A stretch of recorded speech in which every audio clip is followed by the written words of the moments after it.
Hello, and on behalf of the Chicago Appleseed Center for Fair Courts and the Chicago Council of Lawyers, I'm delighted to welcome you to the annual forum on Chicago police accountability. My name is Sharon Fairley, and I am a professor from practice at the University of Chicago Law School. I'm also the former chief administrator of the Independent Police Review Authority and the Civilian Office of Police Accountability. I want to personally thank the sponsoring organizations providing us with this opportunity each year to just take a moment and step back to engage on the topic of police accountability. Now, for those of you who are familiar with our sponsors, you know that the Chicago Council of Lawyers is kind of a non-traditional bar association, but it works to enhance access to the justice system. And working in partnership with the Chicago Appleseed Center for Fair Courts, a group of volunteer attorneys from the council work on various pro bono projects that promote systemic reform, including increased access to justice, immigration court reform, criminal justice reform, and topics related to children and family law. The council also evaluates judicial candidates and federal appointees to the federal bench. But today we're here to talk about policing and police accountability.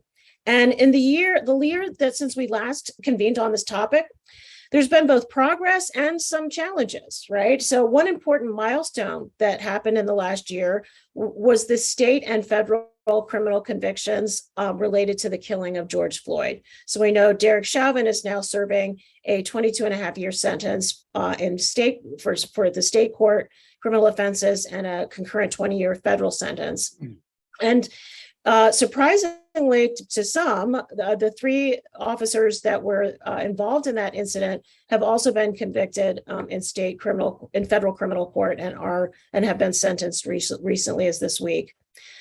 On the downside, though, we know that the city of Chicago spent more than $67 million last year in 2021 settling police misconduct cases. And that amount includes the almost $3 million specifically for the Jeanette Young raid, which I'm sure many of you are familiar with.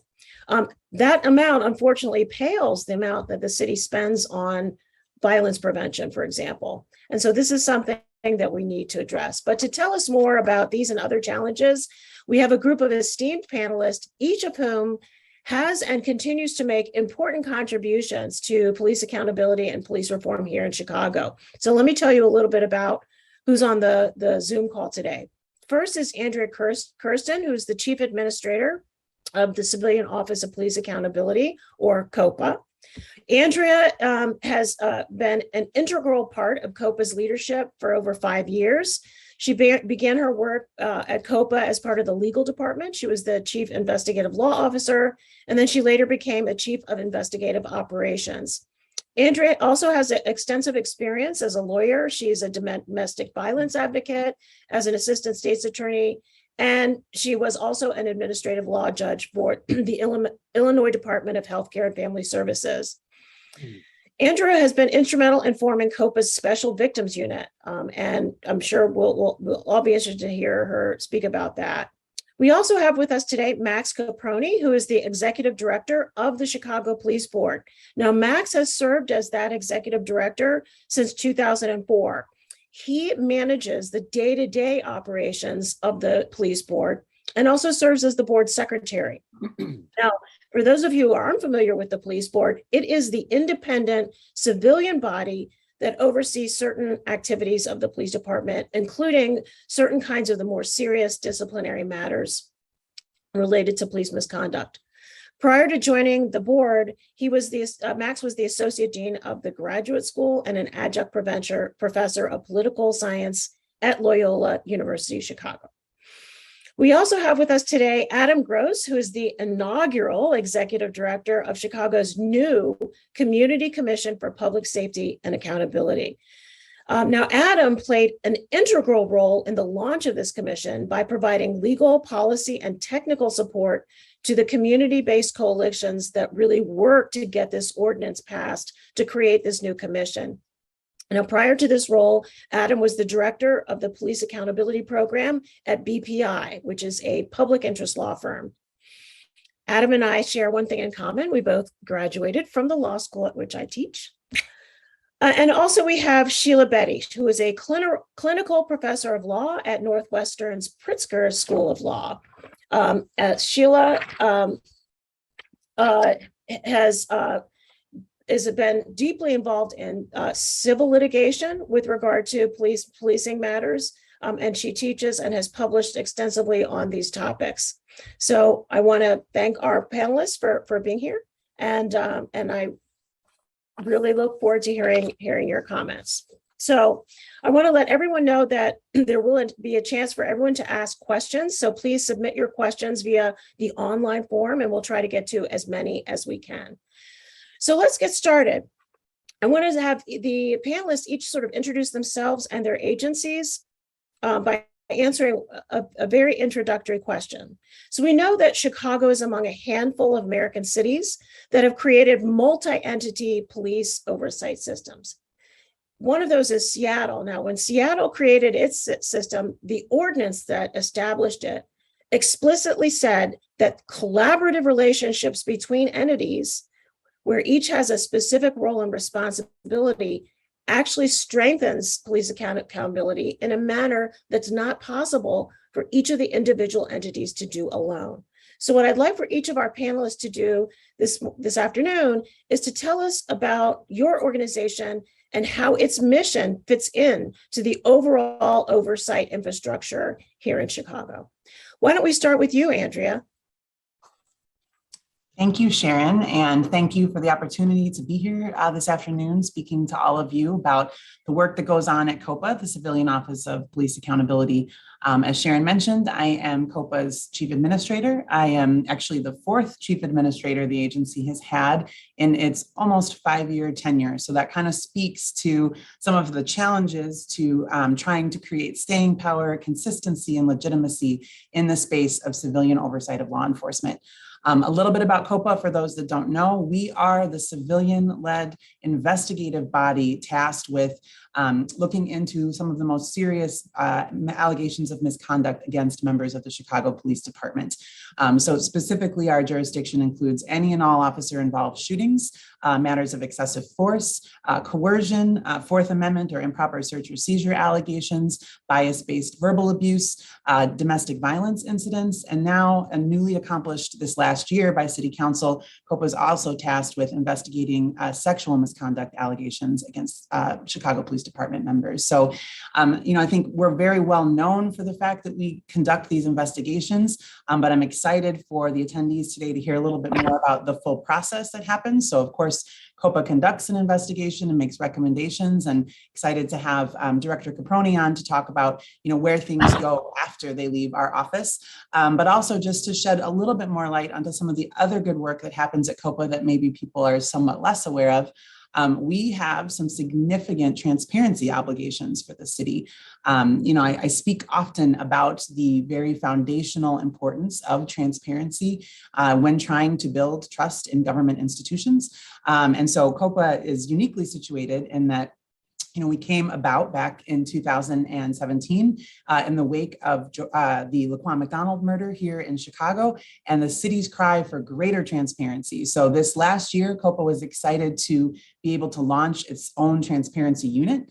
That's the unit that a lot of people know that COPA is responsible for putting forth the videos of officer-involved shootings and other incidents where there's deaths in custody or serious bodily harm. We take those videos and we are under a city policy to put those on our website and make them public. Now we have a dedicated unit whose focus is solely on getting that information to the public, as well as information requested under the Freedom of Information Act, FOIA, and other mayoral and executive orders in order to get into the hands of the public evidence about police interactions with citizens. So excited to be able to be before you today and talk about a unit that we dreamt about, we asked for in last year's budget, and now is fully operational and doing that good and important work. In addition to our transparency efforts, COPA also has a rich community engagement division. And so a lot of our work, particularly in this year as we approach our 5-year anniversary as an agency, and we as a staff and an organization start to think about what we want next for this agency, for our success, and for the city we serve, creating a unit that's able to give the message about who we are and what we do and educate the public about the rich and robust civilian oversight that we have here in Chicago. That's largely the work of our community engagement folks. And so really excited to have a good team here at COPA kind of working in tandem to create all of these outcomes.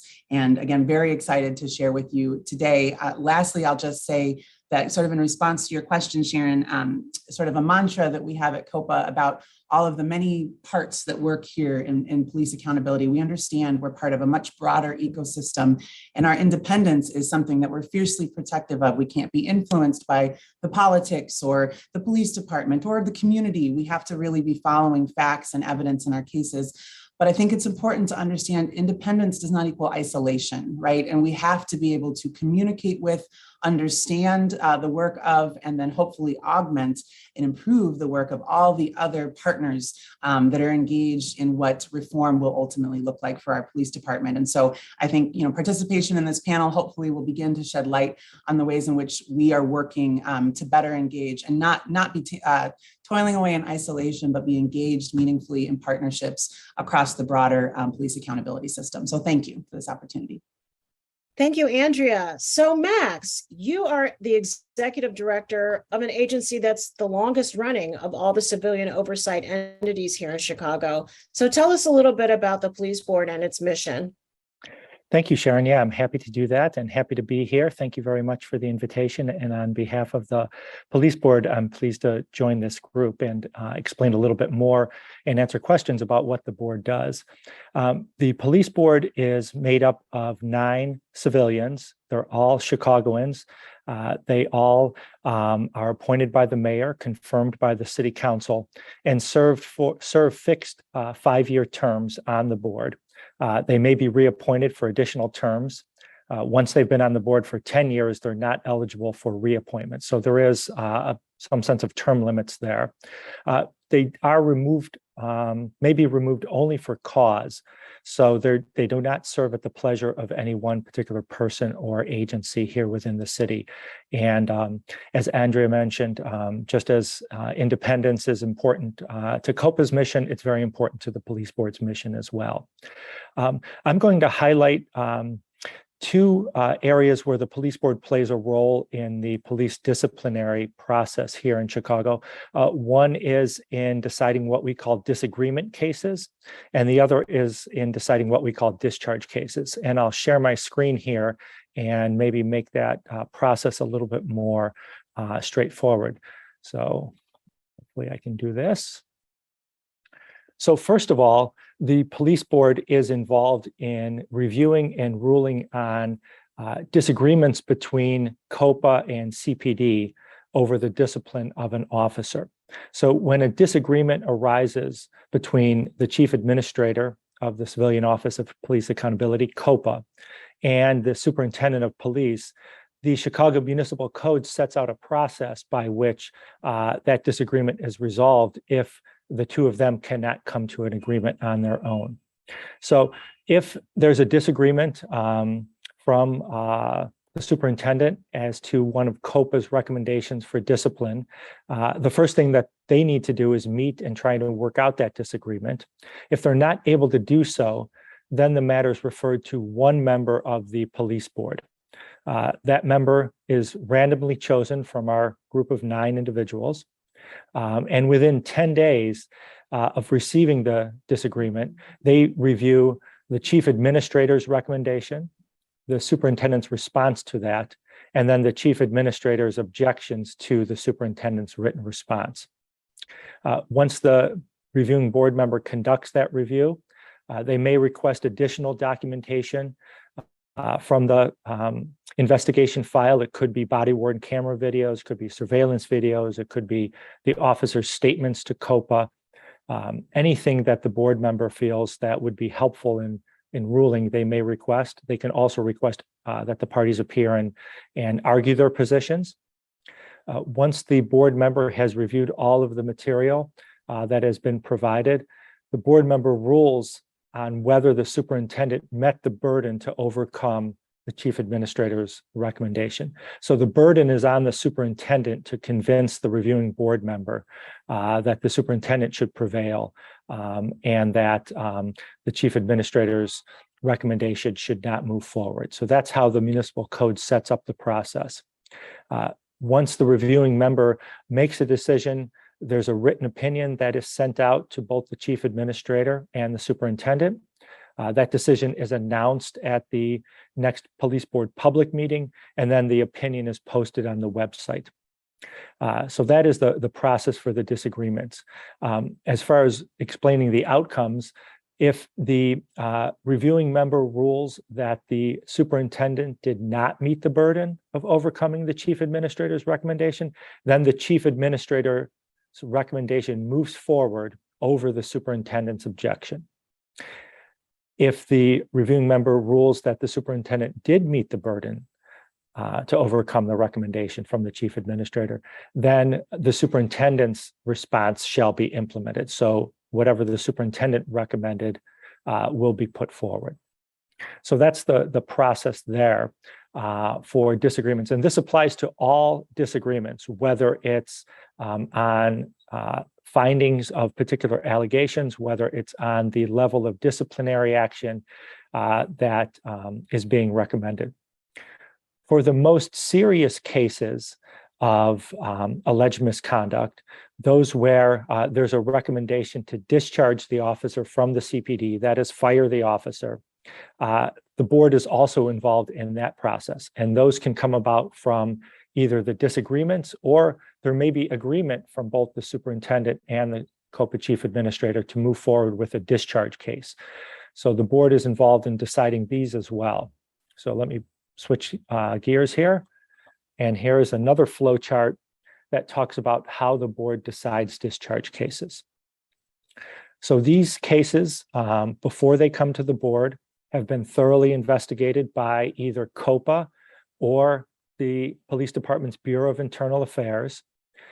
There's been a recommendation to fire the officer that then moves forward to the police board.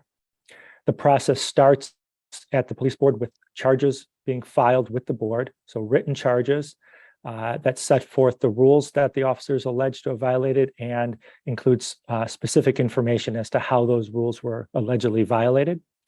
The charges are served on the officer, so the officer is given notice, and then those charges are posted on the police board website so that members of the public can see what types of cases the board has before it. The case is assigned to a hearing officer. The superintendent's represented by lawyers in the corporation counsel's office, and the officer is, in nearly every case, represented by her or his attorney. After pre-hearing matters and discovery takes place, so similar to trials in court, where there's various pre-hearing matters and an exchange of discovery, a disciplinary hearing is scheduled and takes place, at which the hearing officer presides on behalf of the board. Witnesses are called to testify under oath. The board has subpoena power to command the appearance of witnesses. And so the hearing, which resembles a trial in court, takes place either at the board's hearing room or more recently, due to the COVID pandemic, via Zoom. Those hearings are open to the public, just as trials in court are.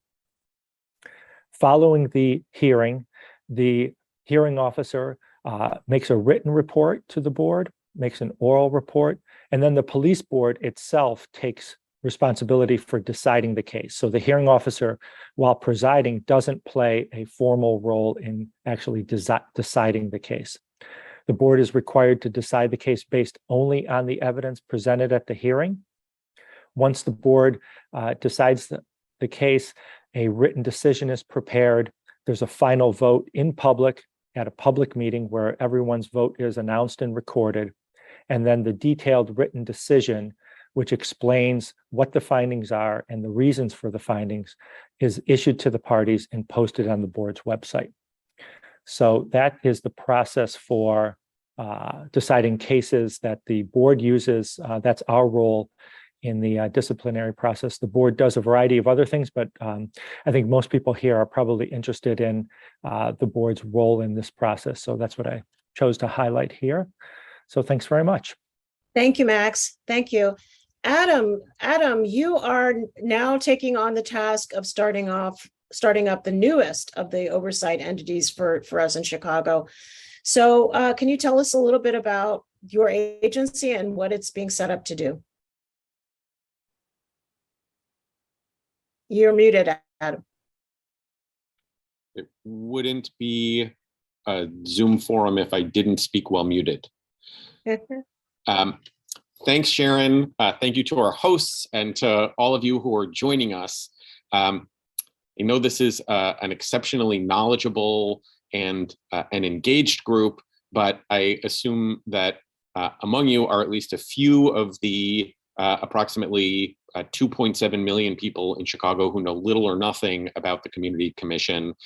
So I'll start with just a little background. The commission grew out of one of the major recommendations of the Police Accountability Task Force that was created after the murder of Laquan McDonald. The task force called for creation of what it called a Community Safety Oversight Board that would have the power to oversee the police department and other oversight bodies. But the task force didn't make specific recommendations about what the precise role of that commission should be or how it should be constituted. It said that there should be some process that involves lots of community engagement to develop those recommendations. So after the task force issued its recommendations, community groups from across the city came together and spent over a year researching and debating and developing an ordinance. And last July, the City Council passed the ordinance, and the ordinance creates two bodies. One is the Commission for Public Safety and Accountability. The other is district councils. The Community Commission will have 7 appointed members with power to achieve, to advance, I guess, systemic reform. The district councils will be created in each of the city's 22 police districts, and each one will have 3 elected members. They'll be set up after the municipal elections next February. The elected members will work to regularly engage lots more people from the community in the district council's work. So there'll be big open meetings, and the goal is for lots and lots of people to participate beyond the 3 elected members. And they'll focus on improving policing and public safety in the district. Sharon asked about the mission. The Community Commission and district councils haven't been formally constituted. So it's a little bit premature for me to speak on behalf of them. Once they're created, they'll determine precisely what the mission is. But I think if you look at the ordinance and the goals of the people who pushed for the ordinance, the overarching goal, first of all, is to create a safer city for everyone. The 2 bodies are fundamentally about building trust by bringing together residents of communities across the city with police and with the other oversight bodies to build relationships, to plan, to set priorities, and to collaborate on policies and practices. The commission has authority to set policy for the police department, except for policies that are covered by the consent decree. It will set annual goals for the police department and for COPA and the police board, and on an annual basis, measure progress towards those goals. It will play a big role in selecting the police superintendent and the COPA chief administrator and members of the police board. And the notion is that by giving Chicago residents a meaningful and powerful role in oversight, including opportunities to shape police department policies citywide and police department practices in each district, that we'll get policies and practices with broader public support that are effective and evidence-based and equitable.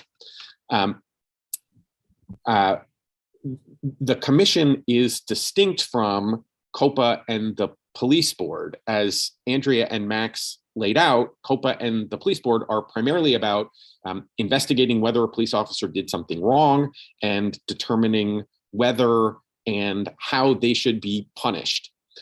That incredibly important function is sometimes in the geeky world of police accountability referred to as back-end accountability. So back-end accountability is about what we do on the back end after a police officer is alleged to have done something wrong or is found to have done something wrong. The commission is supposed to focus on front-end accountability, to try to address problems before things go wrong, to look at those systems that frequently produce bad outcomes and to work to make significant changes to those systems. So that's distinct from most of the day-to-day work of COPA and the police board. It's similar to the work of the Inspector General's office and the Deputy Inspector General for Public Safety. But the fact that the commission and district councils are rooted in community and will be all about bringing police and civilians together means that they'll be able to operate differently and add something unique. Thank you, Adam. Now on to Sheila. So Sheila, your work has received awards. You're obviously published. You not only represent individuals who have endured police violence, but you also represent community groups who are seeking to address mass incarceration and also to pursue police reform. Tell us a little bit about what your mission is and how it fits into the overall accountability ecosystem we have here in Chicago. Thank you so much, Sharon, and thank you for the opportunity to be here with this esteemed group. As you sort of point out, I am one of the things that is not like the others, as you might remember. I am not part of an established state-sponsored accountability system, but my collaborations with communities that are affected by police violence and police racism are part of a functioning accountability system. So I'll talk a little bit about general civil rights litigation as an accountability mechanism. I'll talk briefly about the consent decree that my clients and I are involved in, and then a little bit about some policy work focused on alternatives to policing that I believe also really should inform accountability. Before I get into that, just a few brief remarks about accountability, generally speaking. We've seen in the city of Chicago that the accountability systems and changes in police accountability have often happened after a horrific, tragic scandal. And after systemic issues, excuse me while I wave my arms to turn my lights on, sorry about that, some of these scandals have really made clear the failures within the Chicago Police Department. And so there has been this ongoing cycle of scandal, change, and one of the things that's important to lift up about that is that when accountability systems are subject to political whims, subject to political appointees, what we have is a politicized system. We don't have a system of true accountability. We have a system that is subject to political whims. And that there is no way to draft a statute or an ordinance around the politicization of these processes. And we have been lucky that in the near past, we have had people heading up the accountability systems who have taken their obligations very seriously, who are conducting fair, impartial investigations, but that has not always been the case. And there is nothing that ensures that will be the case in the future, which is why the role of civil rights litigation remains so important in terms of ensuring that accountability is that stories are told. That's one of the roles that litigation has. That the city is put on notice of some of the harms that are most problematic, and that people who are most directly affected have an opportunity to actually have a real role in the accountability process.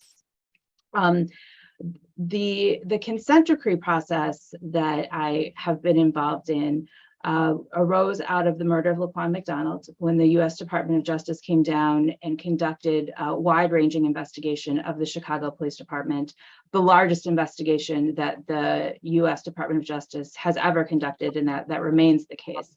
And it found what people have long known, documented, that the Chicago Police Department is lawless, racist, violent, that the accountability system was broken, and that the violence and lack of accountability permeated the system from top to bottom. There were a number of recommendations the department made and argued for a consent decree. Sorry, can you hear me? The consent decree that is currently in place is the only consent decree in the country that provides communities that are most affected by police violence with the right to enforce the consent decree in federal court. That is a significant point of community power and community control over what is happening within the consent decree. I can't talk about the consent decree without also talking about the fact that it has been an incredibly slow moving process. That from the perspective of the organizations that I represent, there's not been the political will to ensure that the consent decree actually makes the changes that it was intended to make, and that the process is deeply frustrating. That said, the monitors reports that come out, we are now, the most recent monitor report was for reporting period 5, provide powerful evidence of ongoing policy and practice failures. So for those of you who are involved in litigating against the department, I would encourage you to look at those monitors reports that document some of the ongoing issues with the department. Consent decrees do provide a measure of transparency and public accountability that are truly unparalleled. The changes, we have not yet seen the changes on the ground in terms of policing that have happened in other jurisdictions where consent decrees have been able to function to provide a measure of harm reduction. The last thing I will lift up, actually two more additional things. One, I want to talk a little bit about some of the efforts that grassroots organizations are working on that grew out of efforts for police accountability to develop alternatives to the traditional system of policing. I'm sure many people who are watching are familiar with the movement to defund the police. And that movement is not just about getting rid of the police. It is about recognizing that true, healthy, safe communities have what they need to survive, and that when resources are poured into policing and other punitive carceral measures, public safety just can't exist. So recognizing that the efforts to push for police accountability have created this cycle of scandal reform, or organizations like Good Kids Mad City have put forth solutions to policing that would actually reduce the power of the police to harm communities, reduce the types of situations where police are interacting with community members, and increased investments in things like mental health services and positive pro-social environments for young people. So those alternatives to policing are also a critical part of the conversation around accountability. And then the one last thing I'll say is the one of the tenets of accountability, as we've heard, is independence. And we've also talked some about the importance of accountability being community driven, informed by the perspectives of people who've been harmed by the police. There is another frequently quoted tenet of accountability, and that is that consequences need to be swift and certain. And that is a place where our system of accountability in Chicago has long failed. And an example of that is in a young woman I represent, Miracle Boyd, who was harmed during the 2020 uprisings, was punched in the face by a police officer who was then allowed under our rules to police the streets of Chicago for over 2 years. There was a detailed investigation happened that found that this officer violated CPD policy, that he lied about it multiple times. And then the officer was allowed to resign with no consequences. So despite the fact that we have had all of these efforts to reform the system, we can still have a situation like that happen, even when we have actors who have the best of intentions, given the flaws in our system. So I'll stop there. Thank you. Thank you so much, Sheila. Really, really appreciate those comments. So I think I want to go out of order a little bit and go back to you, Adam, if I could, and ask you to address two questions really, and we've already had one audience question about the timing. You're undertaking a Herculean task, which is creating a new city entity from the ground up. So can you talk a little bit about the process that you're undertaking to build out this new oversight entity as the first question? And then the second question is, you spoke about the idea of the new commission should have front end, policy making power to help drive accountability from a policy perspective. We know historically civilian oversight has been more advisory in nature, meaning that civilian bodies can make recommendations, but the police department doesn't really have to accept them. What's different about the commission when it comes to its policy making power? If you could address those two questions, that'd be great. You can unmute yourself too. Twice, not good. So first about the process. So the first district council elections will be held as part of the municipal elections in February of 2023. And folks who are elected to district councils in February will be sworn in May and begin their work. The district councils play a role in selecting members of the permanent commission. So in order to get on the permanent commission, you need first to be nominated by the district councils and then selected from those nominees by the mayor and then confirmed by the city council. So with the new district councils coming into office next May, it'll probably take about 3 months to get a permanent commission in place. So we anticipate that there will be a permanent commission in place sometime next fall. In the meantime, there's work that the commission needs to be engaging in now. So as part of the ordinance, there's a process to select an interim commission. The city council had an open application process to serve on the interim commission. City council nominated 14 people to serve on the interim commission. And then the mayor is to choose 7 of those 14 nominees. And that process is underway. Now we're awaiting a selection by the mayor.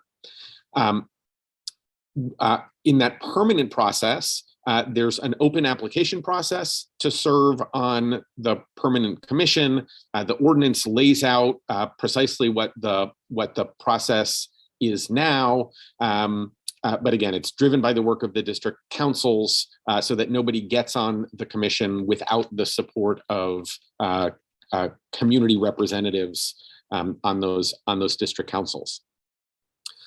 I'm working to build the infrastructure that the commission and district councils will need to succeed. So that means hiring a staff, and we have a decent sized budget that is set up, intended to be as protected as it can be from the sort of the political machinations that Sheila was talking about. So the commission's budget is set as a percentage of the police department budget. Doesn't mean the money comes away from the police department. It means that to determine what the commission's budget is, city council will decide what the police department's budget is, multiply that by a number that's in the ordinance, and that'll be the commission's budget. So using that money mostly to hire a decent sized staff, working to develop a training curriculum and materials for commissioners and district council members, drafting policies and procedures and bylaws, thinking about how to structure the work that the district councils will do in each police district and how they'll work with police officers and leaders in the district, planning an outreach strategy to inform people about the opportunities to serve on the commission and the district councils, because though these positions will be elected next February, the reality is that the vast majority of people in the city know nothing about this. So we need to do a lot to spread the word. And then whether or not people run, we want to do lots to encourage broad participation in every community in that work. So important because this commission, as we know, is going to be really instrumental in policing policy for the city. So can you tell us a little bit about how that works? Yes. So right now, the police department makes policy on its own. And in that, CPD is not unique. That's the way that policy is set in virtually every jurisdiction around the country. The vast majority of police departments don't need to get public input into their policies. Oftentimes they don't get any. When they get input, they can accept it or ignore it. But when we think more broadly about how democracies operate, police departments are really outliers. In almost every other area of government, whether we're looking at elected bodies or administrative bodies, policies are made by civilians with a lot of public input. And we do that for a number of reasons, including that we think it produces better policies and that those policies ultimately have more public support. So when civilians play a key role in police department policymaking, the notion is we'll get better policies, and we think it's more likely that those policies will reflect best practices and they'll reflect our values. So how will that actually operate day to day? A lot of that is laid out in the ordinance. I know as a practical matter, in other cities with similar commissions, the police department still drafts a lot of policy. That may happen in Chicago too, although the commission has the authority to draft policy. And once policy is drafted, either by the police department or by the commission, the ordinance requires that the parties come together to talk about it, to identify areas of concern, and work to resolve any differences. And the goal is to build consensus. At the end of the day, after that mandated process, the commission can take a vote. And that can be a vote on policy as it was originally proposed or policy as it evolved over time. And nothing will become police department policy outside the consent decree without an affirmative vote of the commission. The mayor will then have the power to veto a policy passed by the commission, just as the mayor can veto any ordinance passed by the city council. And as with any other mayoral veto, the city council can override that veto by a 2/3 majority vote. So there are a lot of checks and balances throughout the process. Now, one thing that I've heard consistently from other jurisdictions that have systems anything like this is that it's not a good idea for a commission to impose policy over a police department's objection. And that's because the department is going to need to implement the policy, and that's hard when there's not any buy-in. I want to be clear, that doesn't mean that the department gets a trump card in this process. What we've seen consistently in these other jurisdictions is that in that back and forth, there is significant movement. And that from the time a policy is introduced to the time it's implemented, you may see very significant change, reflecting the role that the commission has played. But the goal is, at the end of the day, to have all parties in support of whatever policies are going to be implemented. Well, it certainly is going to be interesting to see how this process actually plays itself out in real life when the commission is ultimately stood up next year. So we'll see how this whole thing works. I want to go next to Andrea, if I could. Andrea, COPA's been around for 5 years. So, in that time, what has really been accomplished? I mean, what are the things that you think are the biggest accomplishments that COPA should be proud of? And conversely, what are some of the impediments to success that you've confronted along the way and may still be working on now? Sure. I think I'll point to some of the remarks by fellow panelist Sheila Bedi in that, COPA came into existence replacing an oversight investigative entity that, per the DOJ report, per the Police Accountability Task Force report, was deemed to have not been functioning appropriately or adequately. The very baseline integrity of the investigative work product was questioned so profoundly that it couldn't move forward, right? So when COPA came into existence, I think our first task, and Sharon, you were here leading the charge in that task, was really to solidify investigative process, to make sure that we had the staff with the requisite expertise, some of whom were here all along and were able to reapply for jobs and demonstrate their commitment to this issue and their readiness to take on the additional responsibilities of refining and improving this agency, but also, the change that was brought about when the COPA came into existence served as a call to a lot of people, such as myself, to join this work for the first time. And so, whether you want to lift up examples like the Miracle Boyd investigation, or even the recent fatal officer-involved shooting of Anthony Alvarez, that may be a topic of controversy, seeing as how the police department disagreed and ultimately the one-member panel review disagreed with COPA's findings and sided with the superintendent. But I'll tell you what they weren't talking about in that decision. No one was undermining the independence of our investigation.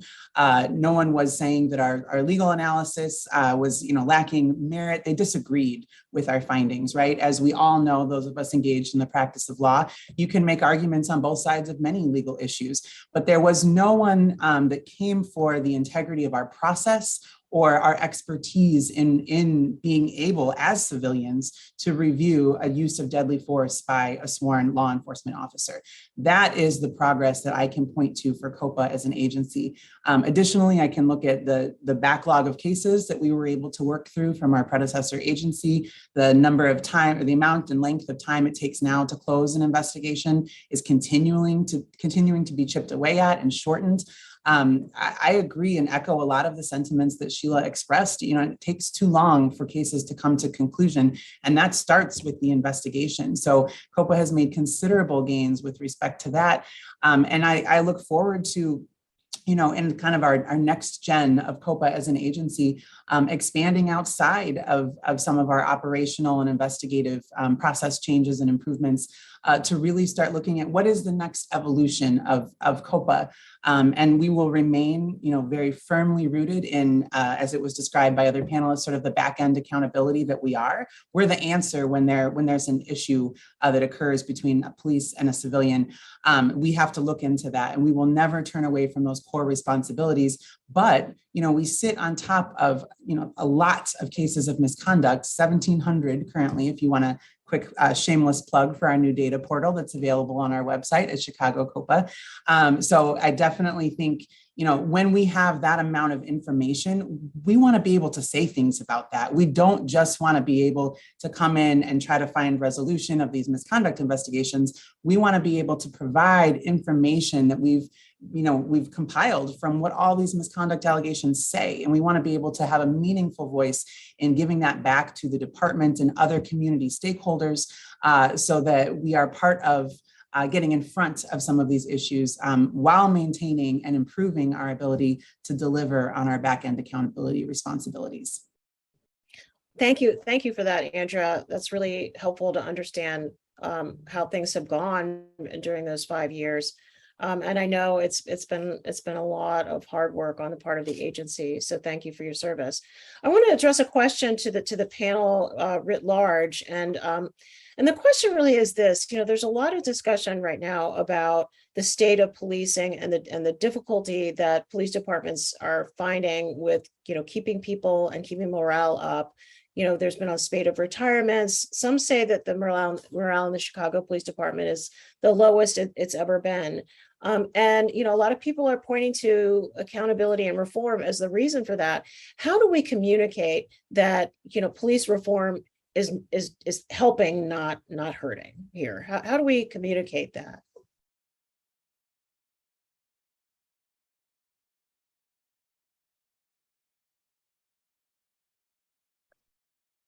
Okay, so I'm a law professor. I can call on you. I'll jump back in. Okay. I'm sorry, because I was just answering, but I'll jump back in. I think that, this is sort of the rub, right? Is that, and I think this has been one thing that is argued sort of in the face of any movement forward in accountability, is that reform efforts are too hard for departments and then translate into this lower morale. But I don't know of a police officer that wants to work in a police department that has the profound problems that remain unaddressed, right? So it's really about trying to sort of pull apart this notion that accountability is negative. that it means to tear down as opposed to sits in service of building and improving. We intentionally go and speak to every recruit class, every new officer that's signing up to be a member of the Chicago Police Department. I personally go along with other members of our senior team, as well as investigative legal staff. We go on purpose because we want them to understand that what you're signing up for when you say, I want to serve my city as a police officer, you're signing up for the community that you serve having a voice in the way that you effectuate that service, right? And in fact, I will quote one of the recruits who, when we're kind of confronting them with this question of why civilian oversight, why do you think this needs to exist? And his answer was, the police are the people and the people are the police. And that understanding that and making sure that the culture that develops in the Chicago Police Department, what happens when you come in the door versus 20 years on the job or, facing retirement, that they embrace that notion all along. I refuse to allow us as a city to reject this idea that accountability is anything but improving the department that we seek to serve. So I think we have to continue to say that loudly in all spaces that we can. Any other thoughts on that? I'd add to that you, a sentiment that I think is shared by police officers, which is that you can't police effectively in the absence of trust. And we have, we're living in a world right now where there is enormous mistrust between police departments and many people and many of the communities that they serve. An effective accountability system is a bedrock, building trust. And then some of the systems that we're building are also about building trust and building relationships that a primary goal, it's explicit in the ordinance for the community commission and the district councils, is to bring people together across that divide to try to build trust where it's broken now, with the understanding that only when we build that trust can police officers do whatever job it is that we assign to them. And I'll continue in that vein on the importance of building trust both among police officers and among the public that they serve.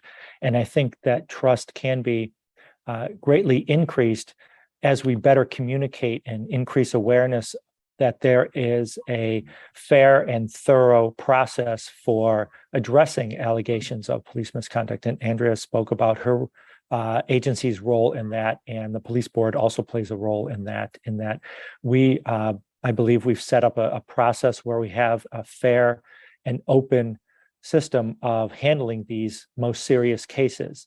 And police officers, members of the public, can look at what the board does, can sit in on the hearings, can go to the website and see the board's decision and read for themselves what the board decided or what an individual member decided when they decided disagreement case, and see the written opinions there and make their own determination about how the process worked, was it fair, and whether or not they agree with the outcomes. So I think that's an important part. This openness, transparency, fairness, all contribute to that increase in trust.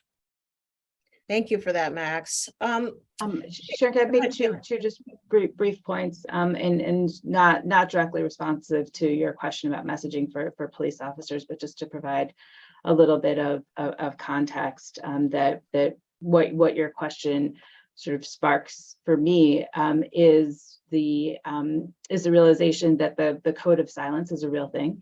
And the Code of Silence was well documented by the U.S. Department of Justice, and COPA's more recent investigations, including the investigation of Miracle Boyd, suggest that the Code of Silence is still in play, and suggest that officers are still covering up for each other. Officers are still allowing each other to file false police reports, that is still happening. And I think that's important to lift up, because these accountability failures really start at the department level in terms of the way officers are trained and still have incentives to cover up for each other. And some of the pushback against reform, some of the pushback against accountability for just very basic clear wrongs really does suggest the impossibility of changing a department like the Chicago Police Department, and in some ways provides fuel to the demand to look for alternative public safety solutions altogether. Because when we look at the standards that these officers are being held to under both CPD policy and constitutional law, they are very, very low. Police officers are authorized under law to use an extraordinary amount of violence before they are held accountable, before a constitutional violation is found. And so the fact that they are chafing under what is frankly a very low standard does suggest something about the fundamental difficulty of reform and the fundamental violence that's inherent in the institution of policing. So Sheila, along those lines, talking about the code of silence, on Monday, a federal jury awarded a former Chicago police detective over $4 million in a case where the jury found that the department had retaliated against her for reporting that some officers that she was working with had misreported incidents, information related to an arrest. How important was that jury award? How important is that case in the scheme of things?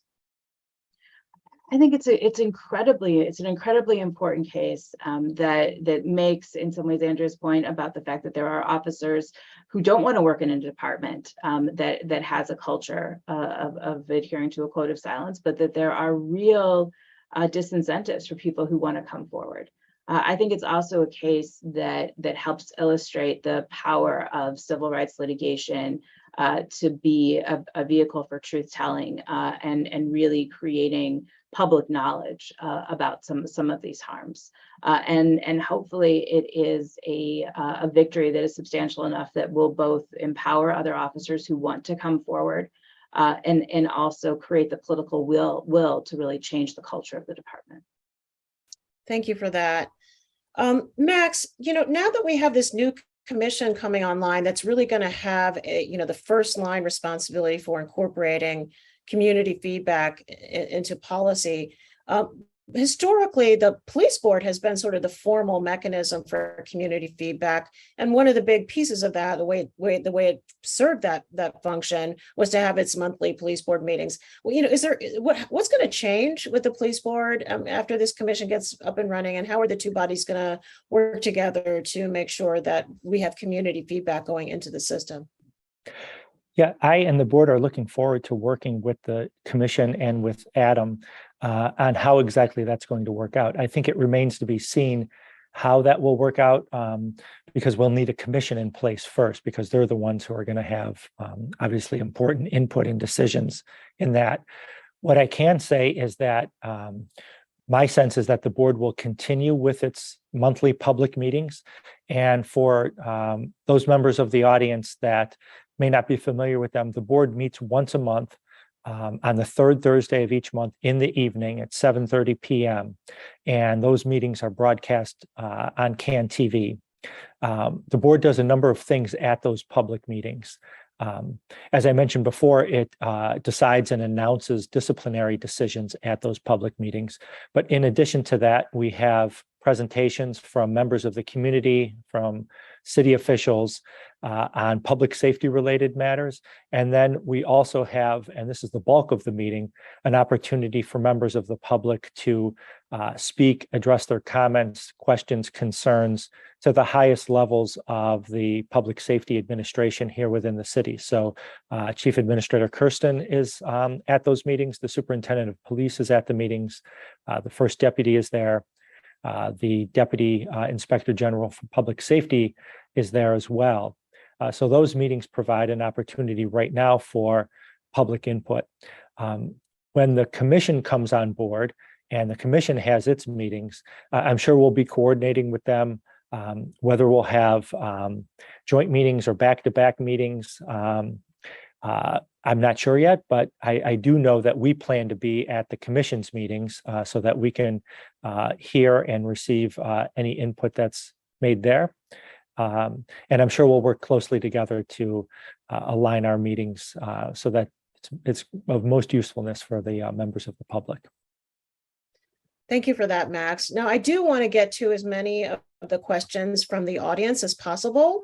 So what I'd like to do is start out with the first one that is primarily directed to Andrea, but other panelists are welcome to chime in as well. So Andrea, you spoke about COPA's role in promoting transparency around police investigations, but what do you think about the statutory requirement for COPA to withhold from the public the TRRs and other documents until the agency's investigation is completed? Do you support this policy? So I support increasing the timeline that it would take for us to be able to post things. So there's a lot to be said. When we conclude an investigation, it does by ordinance and by practice go to the superintendent.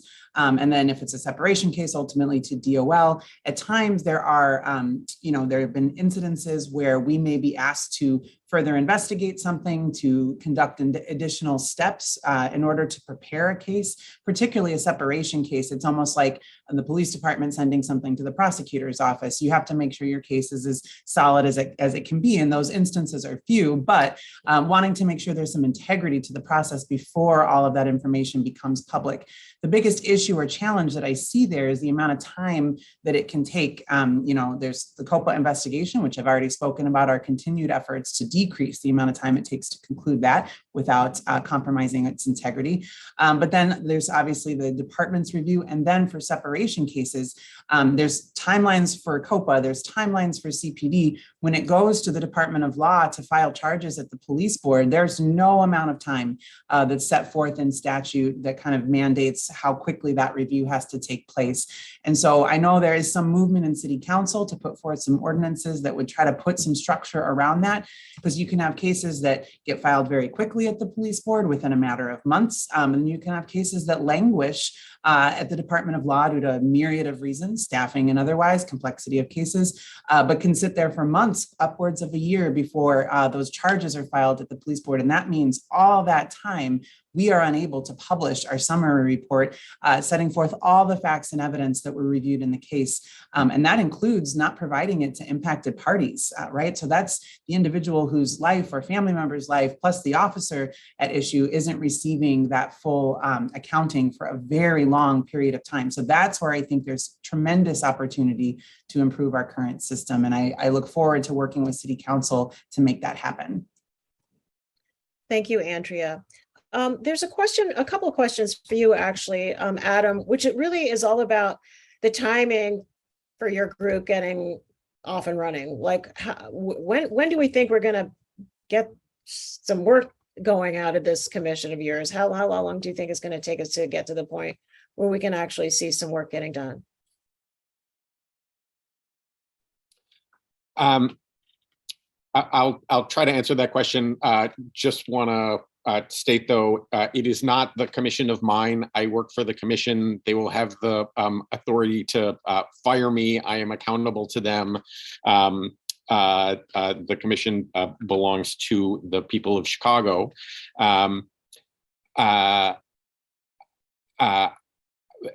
My understanding is that we may be on pace to have members of the commission selected by late August or sometime in September. Under the ordinance, the commission has to meet monthly. So from whenever the members of the commission are selected to the commission's first meeting, I think can't be more than a month. So I would hope that we'll see something up and running no later than October and maybe sooner.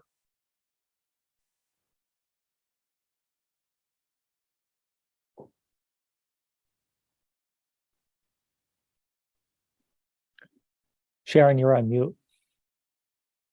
Thank you, Vet. Sorry about that. So there's a question around the recent proposal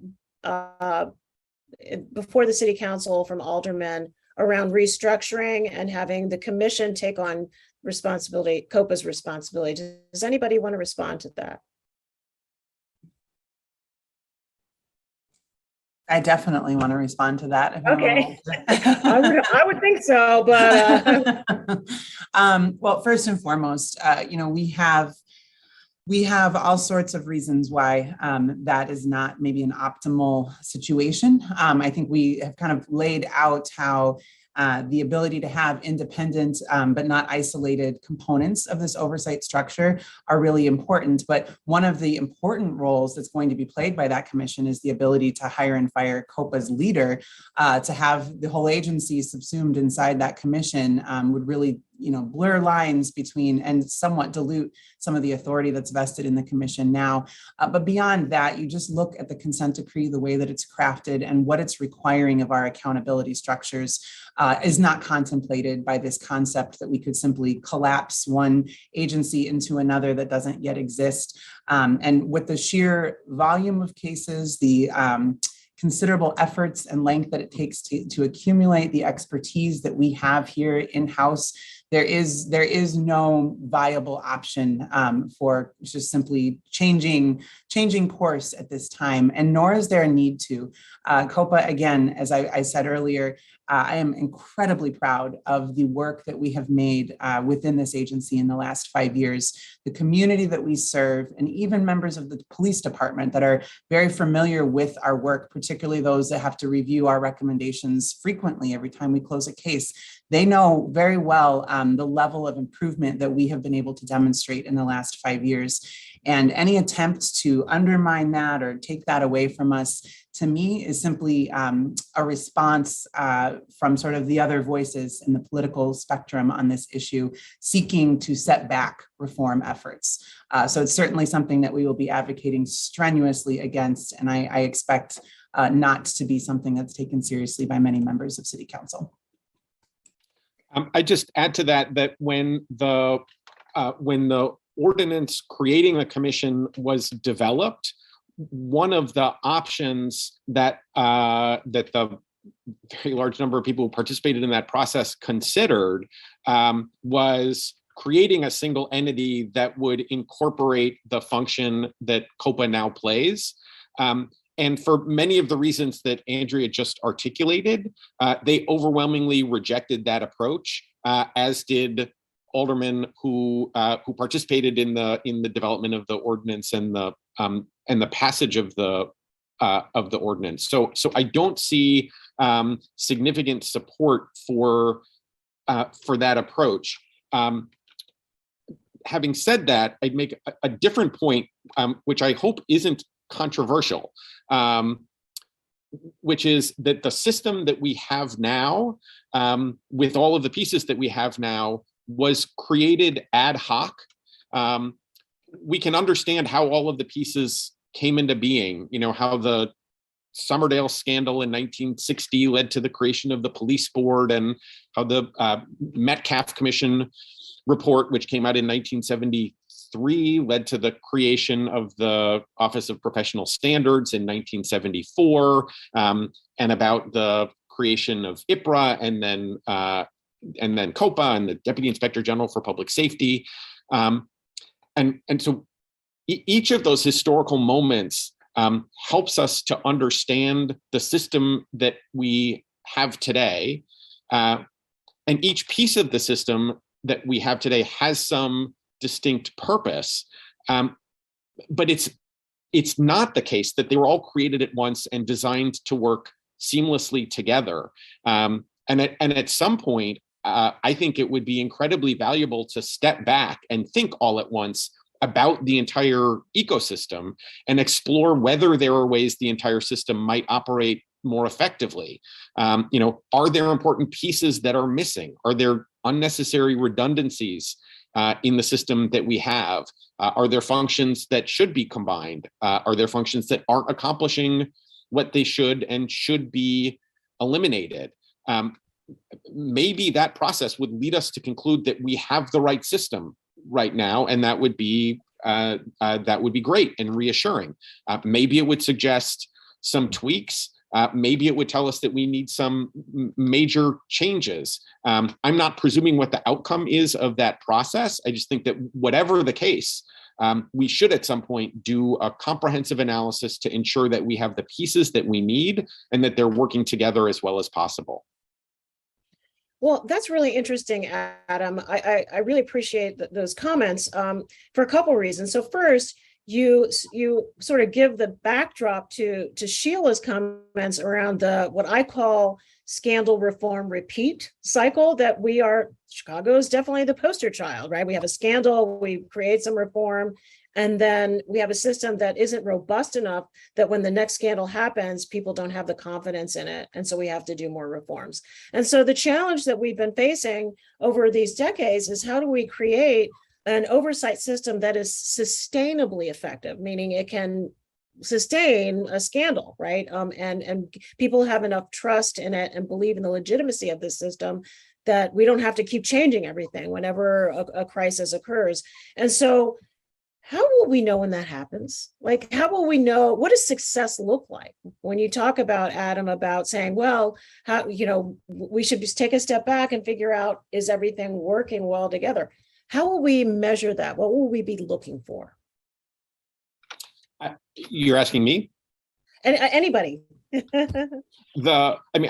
think the ultimate measure in this is public safety and public health for civilians and police officers.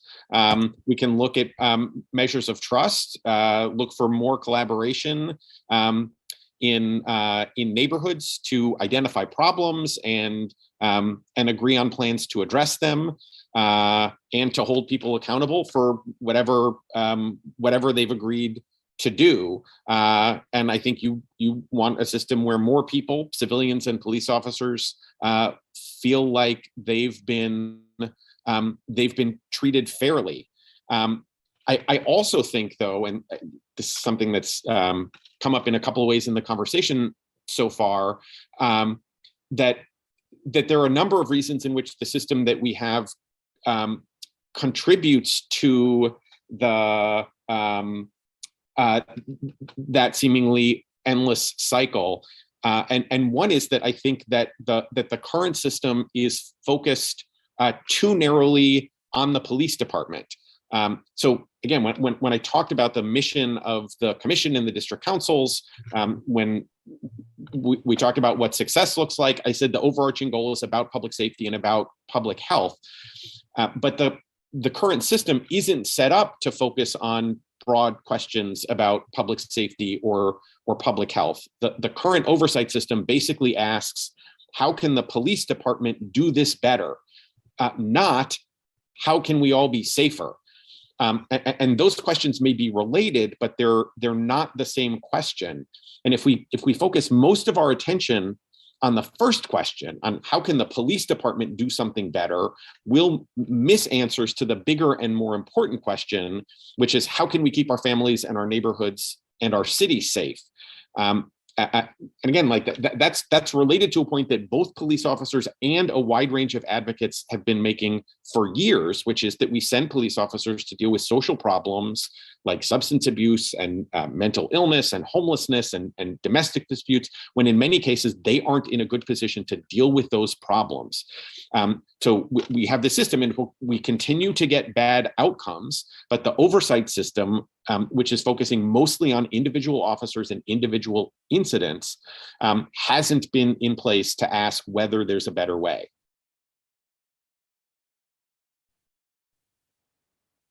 Does anyone else want to respond to that question? I can just give a brief response and sort of what would it look like? How do we know that the system is working? I think one of the measures needs to be that police have reduced power to engage in harm and violence. And I would agree with Adam that the other measure is that communities that have been historically divested in receive the resources that they need to be thriving, safe, and happy. And that another thing that Adam said that I think is particularly salient is that the accountability system helps police better, and that policing is an inherently reactive function, and police don't have a lot of tools at their disposal. They have violence and they have the power to arrest. And one of the things that I've heard police officers and leadership say over and over again is that we can't arrest our way out of many of the public safety issues. So I would agree that a system that just helps police better is not going to fundamentally shift the power between police or communities, and nor will it function to significantly reduce the power of police to harm community. Thank you, Sheila. Now, Adam also mentioned something that I think sparked a question, which is, you mentioned that our system is really set up to really focus on individual actors, individual incidents of misconduct. Now, one of Sheila's colleagues at Northwestern has recently published a study that actually shows that misconduct very often occurs in clusters. And so I'd love to hear your thoughts on how is this system set up to address that as an issue? Is COPA, for example, can COPA do anything about that? I think COPA can do a lot more than it's done sort of historically. So one thing I want to say, you're speaking about Andrew Papachristos' piece from Northwestern. Yes, and he did that in collaboration with some other partners I know as well. But shortly after his publication, our data team and some of our investigative leadership met with him and some of his team in order to sort of better understand his work, help figure out how our information might be able to augment that, and then what also to begin thinking as an agency, what are we going to do with this information? So I can tell you, as we sit and sort of envision what is next for COPA, clearly building out our capacity for data analytics and for true pattern and practice investigations is my specific budgetary ask in this coming budget cycle. Last year's was transparency. This is all about data. And again, trying to be able to leverage what it is we know about the cases that we receive as misconduct allegations and be able to turn that into meaningful information for the department's leadership, CPD's leadership, as well as for misconduct outcomes and investigations when there are issues that need to be addressed on that track. So really excited about sort of the potential of where we go from here, but do want to make sure that it's clear to the public that we recognize the need for us as a government agency, independent though we are, to collaborate with and share information with all of the vested stakeholders, in these communities and in other aspects of government that are looking at the same information we're looking at. So I think it's an exciting opportunity for COPA, and certainly one of the ways in which we will define future success for us as an agency. Thank you, Andrea. There's a question from the audience around what happens to police officers who lie under oath in court. And perhaps maybe either Angie or perhaps even Max can speak to that issue. Are there cases with those kinds of allegations that come to the police board, Max? And are there cases that are investigated by COPA involving that kind of allegation? If you could speak to that. Yes, I can certainly speak to that. So there have been a number of cases. I don't have an exact figure, but my sense is that a significant percentage, maybe up to half of the cases that the police board receives include allegations of some sort of making a false report or testifying falsely under oath. The types of allegations that Professor Bedi talked about, where officers are attempting to cover for each other or attempting to evade responsibility for their own sake by making false reports. What I can say is when the police board finds an officer guilty of a charge of, and what's often called Rule 14, so violating Rule 14, which prohibits making a false report, either written or oral, which would include false statements to COPA, false testimony in court, the board has consistently fired the officer for that offense. So in its individual cases, and again, this is quote unquote back-end accountability that Adam talked about, the board has taken a very firm line that if you're found guilty of making a false report, you're going to be fired. So that attempts to send a message to other officers that behavior is going to result in you losing your job. Now, how effective just that message alone is, can be questioned, but that's, the way the board has handled those particular cases. Andrea, anything to add or? Only that I think it's important to point out a lot of times we receive an allegation as an issue of excessive force or an issue of improper search or seizure. But part of what we do as an agency is a thorough sort of review of the totality of the circumstances. So a lot of these Rule 14 report or allegations that Max and the police board end up seeing from our investigations started as an excessive force allegation. But then when we look at the way the information in the incident was documented, if the way in which it was described either grossly misstated or misled or flat out lied or omitted facts that were so important that they changed the color of what was being what actually occurred, we're filing Rule 14 allegations on those kinds of incidents too. And that really kind of demonstrates a shift in the way that this work was approached originally. And not only is it the involved immediate reporting officer, but any supervisor that's signing off on those reports as well. That's also conduct that we're scrutinizing. And of course, it's the proliferation of body-worn camera evidence and the availability of this sort of immutable form of evidence that you can turn to and say, well, does this written report accurately reflect what we see took place here? And when it doesn't, we are trying to deliver accountability all the way up the chain with respect to those kinds of those violations, because it gets to the core of community trust. If you cannot trust what is in an officer's written report or oral report about a set of circumstances, that the whole system rests on that credibility, the whole system of criminal justice. So we see it as a very, very high priority for us as an investigative agency. Thanks, Andrea. But along those lines, the question really specific from the audience member was specifically about lying in court. And so for COPA to start an investigation, they have to know about that misstatement, right? So is there a system in place for judges or litigants to be able to report instances where they believe an officer has made an untruthful statement in court proceedings? Is there a system to capture those things? So the consent decree encourages the city to develop a system because, of course, it's not just city entities that would be impacted in having to implement a system like this. We would need cooperation from the Public Defender's Office and the Cook County State's Attorney's Office. This is dialogue that has been ongoing with both of those entities, for some time. And in fact, prior to the consent decree going into effect, I will say when there are judicial determinations of an officer lying in court, which it's, in my experience has been relatively limited as far as when a judge will go all the way to put on the record that they have found an officer to be lying under oath. Those instances typically make their way to us and would result in Rule 14 violations, either investigated by us or the Bureau of Internal Affairs. But we are seeking to improve both judges' ability to make those determinations and to have processes that will outlive sort of our individuals that occupy the roles now in those respective offices, but processes that then can become enshrined in the system so that 10 years from now, 20 years from now, there is just a pipeline of that kind of information coming to us. And there's a lot of work yet left to be done in that space.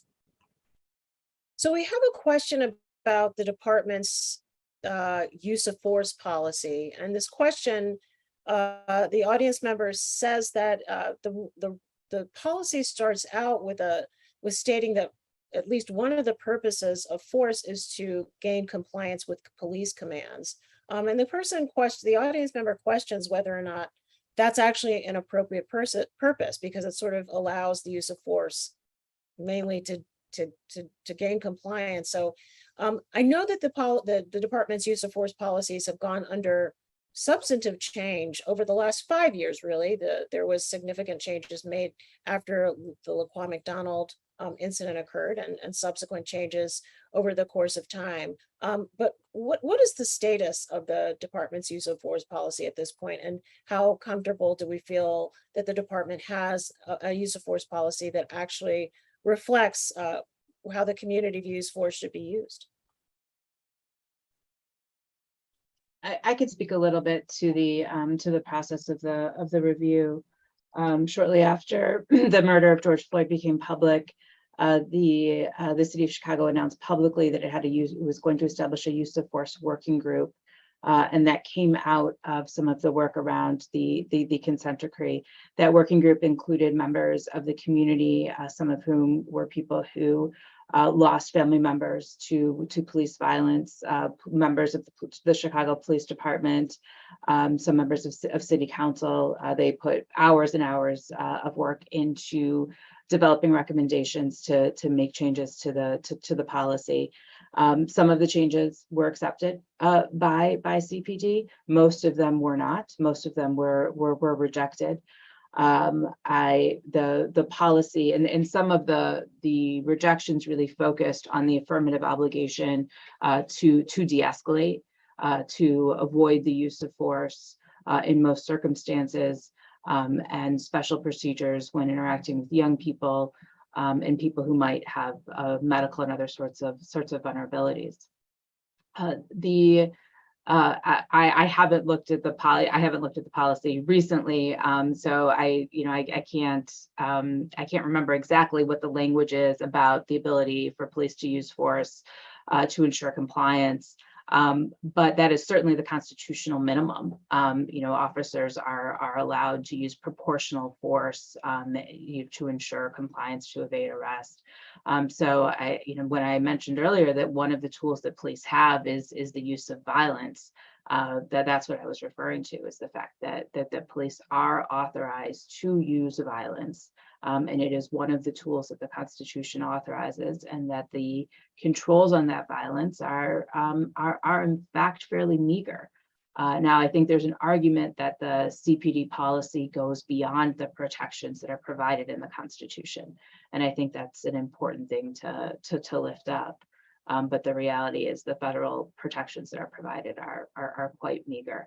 And that there's been an increasing consensus across the country that use of force policies do have language that mandate things like de-escalation and special consideration for people who are obviously vulnerable or in the midst of a mental health crisis.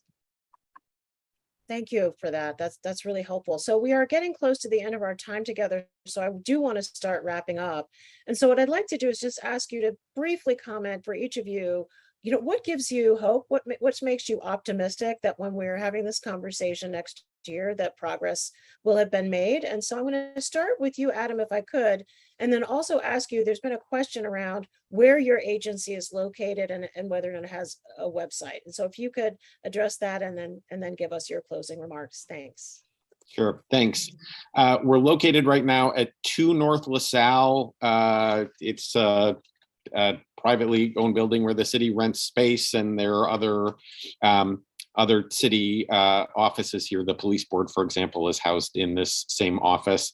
Unfortunately, we don't yet have a website. That's something I'm working on literally today, and hope to have one up soon. There should be one already, but working to make that happen. What gives me hope? I'll say something that I found very encouraging in the work I've done since taking the job in January. Is I've had lots of conversations with people across the spectrum, from fierce defenders of the police department to people who would like to be in a world where there is no police department. And something that I found remarkable is how much overlap there is in the analysis of what's not working, and how much overlap there is in terms of even specific things that we might be doing to get beyond where we are now. So I have no illusions about how easy it's going to be to bring people together around those shared values and shared goals. We're in a really difficult, challenging place right now, and especially in a world where trust is broken for so many reasons and in so many places. It's going to take a lot of work to build consensus and to get to a different place. But I see in that overlap tremendous opportunity in the years ahead to get us to a significantly better place. Thank you. That's very great. That's great. Thank you. So there are definitely some places where we agree, and we can really focus on those things and make some things happen. Max, what about you?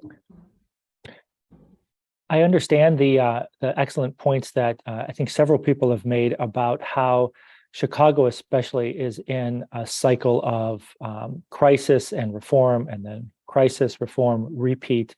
And those are certainly true. I think one thing that gives me hope is that what has come out of that, with all of the faults that the process may have, is that my sense is that we here in Chicago have the most extensive civilian involvement in police oversight in the country, and even more so with the creation recently of the commission that Adam serves. So we have civilians making the final decisions on a significant number of investigations. We have civilians making final decisions on the most serious disciplinary cases brought where the officer is recommended to be fired. We have significant civilian participation in the policymaking process. So that gives me hope. And I think all of our jobs is to increase awareness of that, increase confidence in the process. I think we have a fair and open process in many respects across a lot of different agencies. And so increasing awareness of that, I think will end up building trust and end up resulting in a better and safer Chicago. So that's my hope, that we can continue on that journey. Great, thanks. Andrea, 30 seconds. I'll just keep it simple and say, I think it's the staff and the colleagues that I work alongside of every day that show up and stay committed to this really, really difficult work.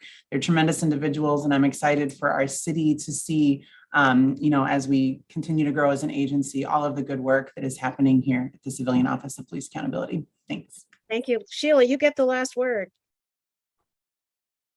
Thanks. So what gives me hope are the young people and organizations like Good Kids Mad City and Brighton Park Neighborhood Council, who are pushing past existing paradigms and who are who aren't settling for constitutional policing, and instead are fighting for a world where the institution of police becomes obsolete. And they give me hope every day. Well, thank you all for a really, really informative session this afternoon. We're so grateful for your willingness to be here and spend time with us and talk about these really important issues. It's been really a great learning experience for me. And so also it's helped give me hope for the conversation that we look forward to having a year from now. Thanks to everyone in the audience for joining us, and we will see you again next year.